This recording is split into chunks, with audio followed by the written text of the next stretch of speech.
So those development activities I was speaking of, whether it comes down to metallurgy or infrastructure, environmental, you can see we have engaged a number of consultants from various kinds. We've got some from Canada, we've got some from the US, from Australia, from Chile, working with Exeter or working for Exeter, addressing these various components that will generate the capital cost estimate for this project. What we want to do, again, is to deliver those pieces of engineering information to the companies that have an interest in Exeter's Caspiche project. We want to deliver them what they need and what we need to come up with a net present value for the project. Looking at this, the areas that will get the most attention over the next year are the water supply and the metallurgy. Metallurgy, why? Because when it comes to the sulfides, which is over 90% of the deposit, we must generate a potential concentrate that can be sold to the major refiners, smelters, depending on how this project goes forward. So we need to develop a specification, because we are not going to sell, most of the gold won't be sold as gold bullion, it'll be sold as a concentrate. So there's a lot of work to take all of the data from this deposit. Look at the penalty elements that are common to the Andes deposits. Most of them have these penalty elements that you don't necessarily get full value for your concentrate. And these are all smelter things. These are technical issues, but you can see the three engineering firms working on the metallurgy for us. And when it comes to the water, Exeter as Knight Piso working with us to identify independent water sources in the area, and there will be news coming forward on some of those development activities. So you can see it isn't just exploration, it's moving this project, getting more and more confidence in its ability to take it to production. I'd like to now move on from Caspiche in Chile to Cerro Moro in Argentina. Cerro Moro is down in the Patagonia region. You can see on the right, you can see the South Atlantic Ocean.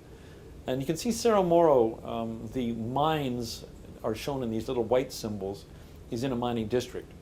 Santa Cruz province is supportive of mining, with operations, the closest one being Cerro Vanguardia, which is AngloGold operation there, Minante El Espejo, Canadian company in production, Pat's Pan American Silver, San Jose, another Canadian company, it's in production. Minera Andes have it with Hochschild out of Peru, Cerro Negro discovery by Andean out of Australia and Canada. So you can see mining district, supportive of mining, Cerro Moro project being right on the ocean, or close to the ocean. I think this slide speaks for itself. When I speak about bonanza grades and what makes it such a unique discovery is that 100 years ago in the industry, underground mining and surface mining was dominated by very, very high grade deposits. It was not that unusual to have a deposit going 1 ounce of gold per ton. Now the grades we see in our drilling are very, very frequently over an ounce. For those of you who follow Exeter closely, you know them. Sometimes they're in the 5 ounces per ton, 10 ounces per ton, with very, very high silver numbers. Silver values that range into the kilos or the big numbers. It is so stunning because I know collectively for in Exeter's people, we have never seen grades like this. If we don't see 1 ounce gold per ton, we're sometimes disappointed because that tends to be what we see. This shows really one of the big pluses of the site. Exeter has a big land position. This shows it in square miles here, 870 square miles. But you can see the proximity to the ocean on the right. Puerto Deseado was a port. Ships can go in there, mine supplies can go in there. Off the far left or the west here on the slide, you can see the mine, Cerro Vanguardia, that's AngloGold's mine. So you can see the little star shows the Cerro Moro discovery. And the area of the star is 100% owned by Exeter, subject to a 2% royalty. The area that's hatched is an area that we have with Foma Cruz out of Santa Cruz. They're a company owned by the province of Santa Cruz. That's an 80-20 joint venture with Exeter having the right to 80%. The other lands you can see hatched in blue are 100% owned by Exeter, where that's a regional program we have. So a big, big land position relative to most other companies in the industry. Moving on to the next slide. This is not Exeter's property, but I'm showing it to you because it really demonstrates how mining has proceeded by at least one company. This is west of us is a mine operated by AngloGold Ashanti. It's referred to as the CVSA, which is a company. The operation is owned, in fact, 7.5% by Fomacruz, that provincial government entity. But it's an open pit mine. And you can see, if you look closely, you'll see the label for the treatment plant. And you'll see these open pits, these little scars, if you like, that align northwest, southeast across the slides. Now, what these scars, these are actually open pits, or slots, more to be described, where they take out the vein and have these very large, like deep excavations, very steep-sided, where they're opening up these veins and taking out the gold. Now, this is showing you the kind of distribution of veins that I'm going to show you on our property to the east.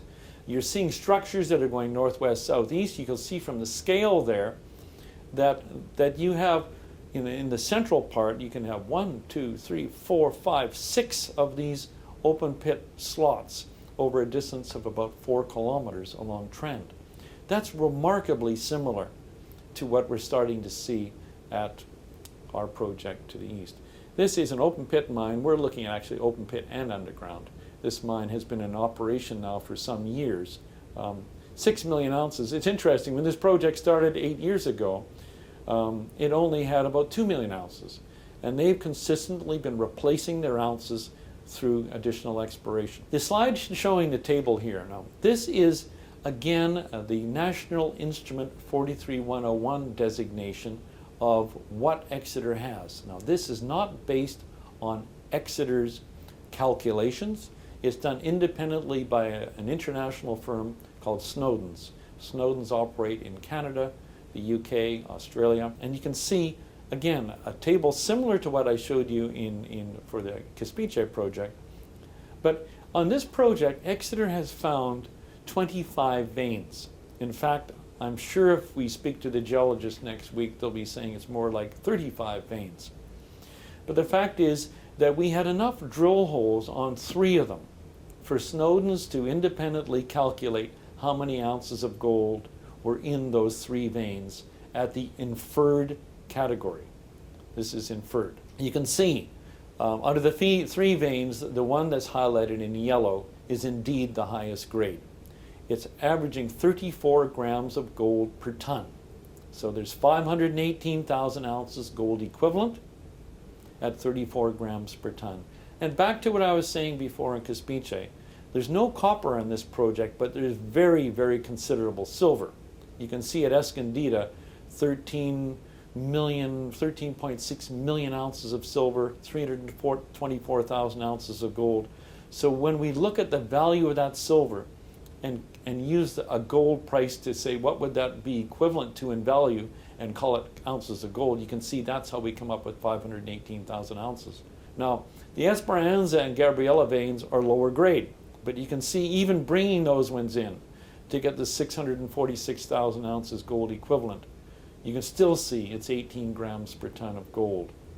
Again, inferred, 18 grams of gold being better than a ½ ounce per ton.